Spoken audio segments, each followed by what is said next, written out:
नाज़रीन, अवामी न्यूज़ में खबरन जो सिलसिलो जारी है। इन वक्त असीं तव्हांखे भिरयासिटी में खबर ॾींदा हलूं त टाउन कमेटी जा मुलाज़िम चइनि ॾींहंनि खां मुतालबन जी मञता जे लाइ सरापा एहतजाज बणियल है। इन हवाले खां वधीक तफ़सील ॿुधाए रहियो भिरयासिटी में अवामी न्यूज़ जो रिपोर्टर नदीम मंगी पंहिंजी रिपोर्ट में। नाज़रीन, भिरयासिटी टाउन कमेटी जा मुलाज़िम सरापा एहतजाज आहिनि पंहिंजे मुतालबन जी मञता लाइ। हिननि जो इहो चवणु आहे त हिननि खे पघारूं न पियूं ॾिनियूं वञनि। हिन सिलसिले में जेके टाउन मुलाज़िम एहतजाज कर रहिया आहिनि उन्हनि सां ॻाल्हि ॿोल कंदासीं। उन्हनि जो छा चवणु आहे? असांजो मसइलो इहो आहे त असां सभु टाउन कमेटी भिरयासिटी जा एम्प्लॉई एहतजाज ते वेठा आहियूं त असांखे पंहिंजूं नयूं पघारूं नथियूं ॾिनियूं वञनि। असांजी बेसिक इंक्रीमेंट जेकी आहे पर ईयर जी नथी ॾिनी वञे। असांखे जेकी बजट वधे थी उहा नथी ॾिनी वञे। गुज़िरियल 4 सालनि खां वठी असांखां इहो ज़ुल्म आहे, असांजी पघार नथी वधी वञे। ख़र्च तव्हां ॾिसो था त एजुकेशन जा, पढ़ाईअ जा, घर जे राशन जा छा ख़र्च वधी चुका आहिनि। असांजो चवणु आहे त हिते बिल्कुलु ज़ुल्म आहे, सिधो ज़ुल्म आहे। सिधी ॻाल्हि कजे, ॻाल्हियूं थोरियूं कजनि पर सिधो ज़ुल्म आहे। पघारूं कटिजनि थियूं, ही खाइनि था पघारूं, ही राशी आहिनि, ही करप्ट माण्हू आहिनि, ही करप्शन था कनि, ही पैदा ई करप्शन मां थियल आहिनि। मां फायर ऑफिसर आहियां, मूंखे ज़बरदस्ती जेको आहे फायर ब्रिगेड खां परे कयो वियो आहे। मूंखां भित सां लॻायो पियो थो वञे। फायर ब्रिगेड मूंखां ज़बरदस्ती खसी वई आहे। थिया आहिनि मुसलसल 3 ॾींहं असांखे एहतजाज कंदे थियो आहे, पर असांजे आला अफ़सरनि खे एतिरो नथो थिए त असां पघार नहीं जारी कयूं।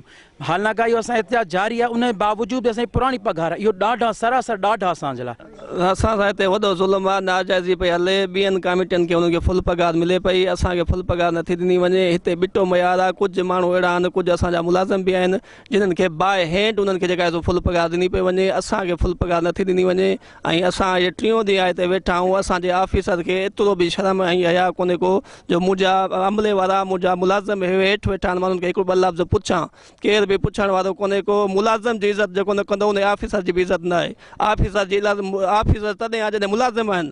ॿिए पासे असिस्टेंट कमिश्नर भिरयासिटी शाहिद हुसैन सरकी ऐं टाउन ऑफिसर नदीम सोलंगी पंहिंजे मौक़ुफ़ में ॿुधाईंदे चयो त उन्हनि जो जेको पघार जो मुतालबो जेका महीने जी थी कोर्ट सगोरी जो असांखे आर्डर हुयो, उन जी तकमील जे लाइ 2-3 ॾींहं उन में थी विया जो असां पहिरीं ते न करे सघिया आहियूं, लेट थी वई आहे। लोकल गवर्नमेंट जे हिसाब सां त बैकअप फंड्स जेके उहे एतिरा माना मुहैया न आहिनि जो असां हिक ई टाइम ते जेके 200-250 मुलाज़िम कंहिं टाउन कमेटी में कमु करे रहिया आहिनि उन्हनि खे मुहैया कयूं।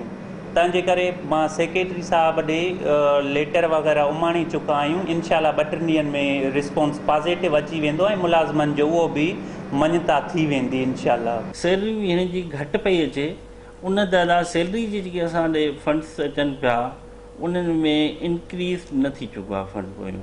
उहो फंड लिखियो आहे, जेके कुझु डिफरेंस बि हुयो इन्हनि जो, उहो डिफरेंस जो बि असां सॼी जेके मथे लिखियो हुओसीं उहा डिटेल वरी घुरी ऐं प्रोसीजर सां उहा सॼी मथे असां लिखी मोकिली आहे। वधी न आहे, उन बेस ते असां वधाई न हुई। नाज़रीन, तव्हां एहतजाज में वेठल मुलाज़िमनि जी ॻाल्हि ॿोल ॿुधी, जॾहिं त टाउन ऑफिसर ऐं असिस्टेंट कमिश्नर जी पूर्ण ॻाल्हि ॿोल ॿुधी।